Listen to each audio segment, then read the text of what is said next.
This morning, the Reuters news agency is reporting that Lebanese leaders received a warning last month about explosive chemicals being stored in Beirut's port. Those chemicals detonated in a massive blast last week, killing more than 160 people. Days of anti-government protests have followed. Yesterday, the prime minister announced his government's resignation. Imtiaz Tyab reports from Beirut. It was a literal handing in of a resignation. But no one here was buying the prime minister's carefully choreographed show of humility. Protesters bitterly confronted police for a fourth day. Protesters say the resignations are not enough. They want to tear down the system and build something new. They want a revolution.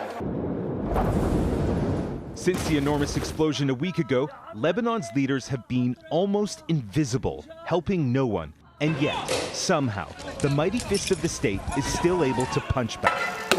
Protesters say the system is rotten to its core.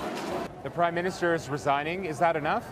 It's definitely not enough. They don't have our trust. They don't have the confidence. So they are illegitimate for us. They are not legal. Still, Lebanon's longest-serving leaders, whose negligence protesters say laid waste to the capital, remain in power. And changing the corrupt political system, born out of the ashes of a bitter 15-year civil war that ended in 1990, that they benefit from so greatly, won't be easy. But world powers say it's what they want, and that the nearly $300 million they've promised in aid is tied to political and economic reforms. But will Lebanon's ruling class change? For those on the streets of this shattered city, not soon enough. The first U.S. military aid flight arrived last night. But until the government here agrees to any meaningful reform, it's hard to see how places like this across Beirut will get the help they so desperately need.